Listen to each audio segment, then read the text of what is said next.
దేవునికి మహిమ కలుగునుగాక. ఈ దినం దేవుని వాక్యం, యెహోవా కొరకు కనిపెట్టుకునుము, ఆయన నిన్ను రక్షించును.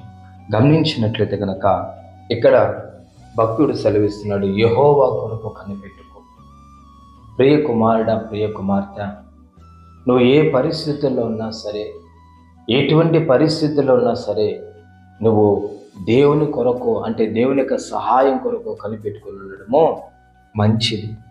ఎందుకనంటే దావీదు తను ప్రతి కష్టకాలంలోనూ శత్రువులు చుట్టుముడుతున్నారు, దావీదని యుద్ధం చేయవలసిన పరిస్థితులు వస్తున్నాయి. ఎటువంటి అపాయము దావీదును అలుముకొని చుట్టుకొని ఉన్నప్పటికీ కూడా దావీదు ఏం చేస్తున్నాడంటే దేవుని కొరకు కనిపెట్టుకుంటున్నాడు.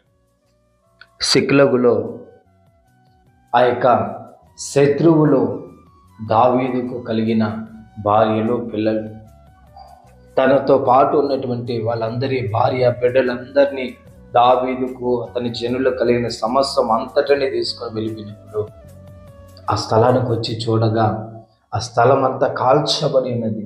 దానిని చూసి దావీదు ఏడవడానికి కూడా శక్తి లేనంత బలహీనమైన పరిస్థితిలో ఉన్న, అప్పటి వరకు అతనితో కూడా ఉన్నటువంటి జనులు రాళ్లతో కొట్టి దావీదుని చంపాలని నిర్ణయించుకున్నా,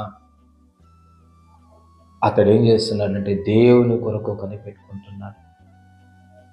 గమనించండి ప్రియమైన దేవుని జనాంగమా, నాకెందుకు ఇలాగ జరిగింది, నా జీవితంలో నాకెందుకు ఇలాగ జరిగిందని నువ్వు బాధపడకు, కానీ దేవుని కొరకు కనిపెట్టుకో, దేవుని యొక్క కార్యము కొరకు కనిపెట్టుకో. నిశ్చయముగా చూడండి, ఆ సంభవాన్ని మనం గమనించినట్లయితే ఎంత వేదన ఉంటుంది. భార్యలు, పిల్లలు అందరినీ శత్రువులు తీసుకుని వెళ్ళిపోయారు.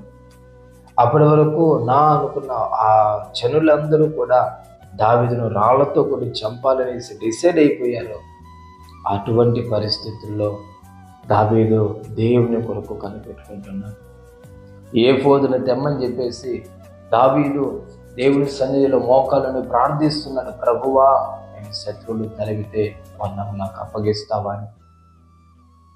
గమనించండి ప్రియమైన దేవుని జనాంగమా, మనము కూడా ఏ పరిస్థితుల్లో ఉన్నా సరే అలాగా దేవుని యొక్క కార్యము కొరకు కనిపెట్టుకుని ప్రజలుగా మనం ఉండాలి. అప్పుడే ఏం జరుగుతుందంటే ఆయన నిన్ను రక్షించును. దావీదు అలాగా దేవుని యొక్క సెలవు పొందుకొని, దేవుడు ఓకే నువ్వు వెళ్ళు, నువ్వు తరువు, నేను నీకు నిశ్చయంగా అప్పగిస్తానని చెప్పిన తర్వాత అలాగే చేశాడు. తర్వాత దేవుడు అతనికి మేలు చేశాడు. కాబట్టి దేవుని కొరకు నువ్వు కనిపెట్టుకుందంటే ఖచ్చితంగా ఆయన నిన్ను రక్షిస్తాడు అనేది 100% వాస్తవం. కాబట్టి దేవుని కొరకు కనిపెట్టుకో, నిశ్చయముగా నీకు సహాయం చేస్తాడు, నిన్ను ఆయన రక్షిస్తాడు, ఆదుకుంటాడు. ప్రభువు ఈ మాటను దీవించుగాక. పరిశుద్ధుడా, స్తోత్రాలు. ఈ మాటను బట్టి మీకు స్తోత్రాలు నాయన. దీవించి ఆశీర్వదించి బలపరచండి, కృపనివ్వండి. యేసు నామంలో అడిగి పొందుకొని ఉన్నామో పవిత్ర తండ్రి, ఆమె.